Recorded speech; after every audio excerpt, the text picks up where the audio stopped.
Yeah.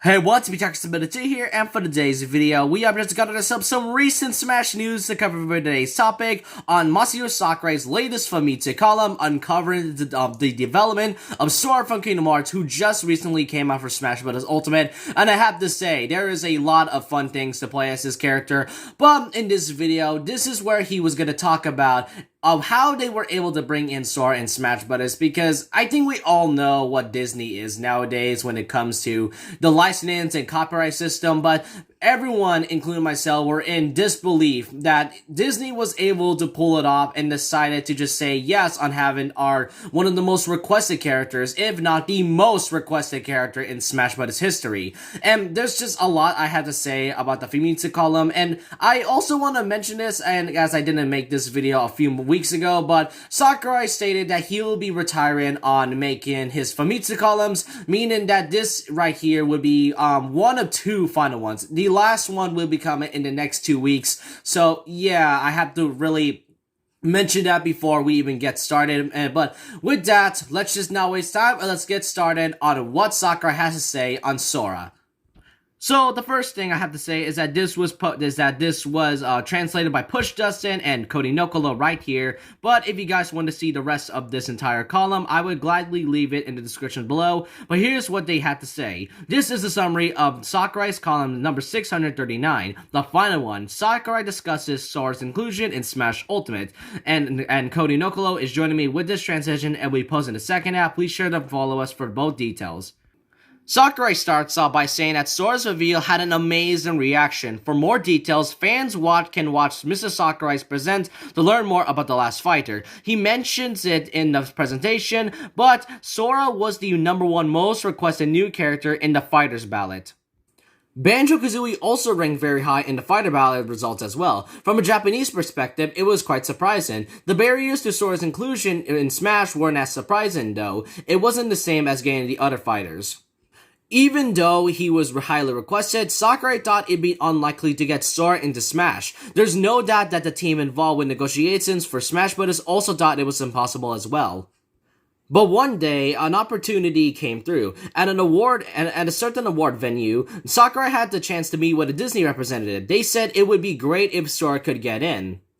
But that meeting alone wasn't able to get Sora into Smash Bros. The higher-ups could feel differently, and talks could fall apart. After long and careful discussions with Square, Nintendo, and Disney, the okay was finally given. Fighters Pass Volume 2 has 6 fighters. Originally, Fighters Pass 2 was planned to only have 5 fighters in the past, just like what Fighters Pass 1. All the fighters has been decided, but it looked like Sora would be able to join after all. So even though it was quite challenging, it was decided to increase the number of fighters in the second Fighters Pass. And now we get to the second half of this entire column, where this was translated by Cody Nokolo. It states, Sora was supervised by Disney and Square Enix. This meant there was a lot of high hurdles to its inclusion and many guidelines to follow. Sakurai says the first Sora model that the Smash team sent to Disney/Square Enix was very quality and there weren't a lot of issues. Just kidding, it was quite difficult.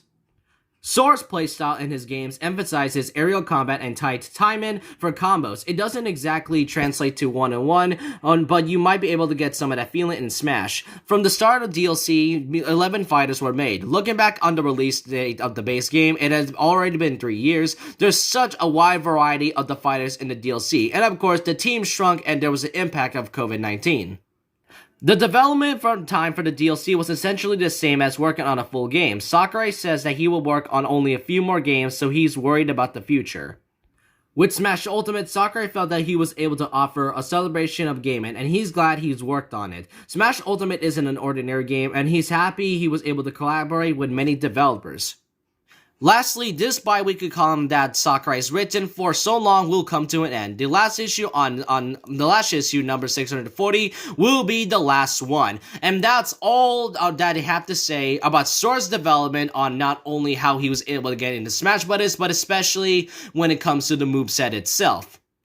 And I have to say, when I first read this entire thing, I was pretty surprised about it, and what I find very mind-blowing was the fact that there was never meant to be a sixth fighter, because they stated that there were originally going to be 5 characters, just like with the first Fighters Pass, but the fact that Disney had to say yes was even more better. And now that I think about it, when in the Violet presentation, the way they revealed the sixth fighter as sort of a surprise that there will be 6 fighters instead of the usual 5, kind of just shows that there was just never meant to be one in the first place. And for those who think that Sora is pretty much owned by Square and all, since his games is usually published by Square Enix, then this column actually confirms that if Disney wasn't really not going to be involved, then they would never be part of Smash Brothers. Heck, even not having the Mickey symbol as well, since we know how Disney is nowadays with copyrights and all. So if you guys think that Disney has no involvement, then the Mickey symbol will never be a thing. And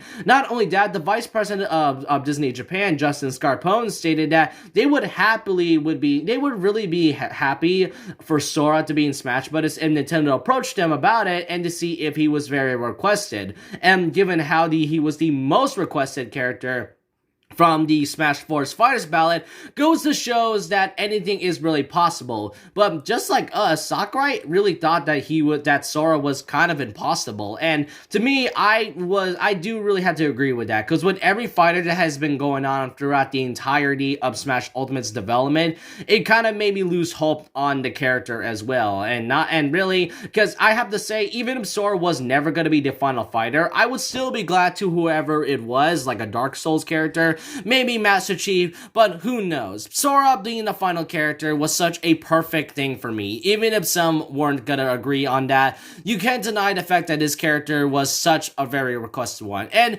now that I think, and really it was good confirmation that Banjo-Kazooie was one of them, since if you don't know, Bayonetta was one of the top 5 characters, with Sora obviously being number 1, but it was unknown who the other characters were. Like, I had that question in mind when they stated that Sora was the most requested out of the top 5 characters. It just made me wonder, because I think Banjo would either be in 4th or 3rd place, but who knows. But let me know what you guys think in the comment section below about the development with Sora from Kingdom Hearts in Smash Bros. Ultimate and how they were able to bring it in. It's still unbelievable that even after a couple weeks, he's really in Smash Brothers, and I'm actually surprised that Disney was even gonna be collaborating in this. But I want to know what you guys think about this, and let me know if Sora is a fun character to play as. And with that, leave a like, comment, subscribe, hit the notification bell for more videos, follow my Twitter, and I'll see you guys next time. And remember this: once a legend, always a legend. Like a Hellcat.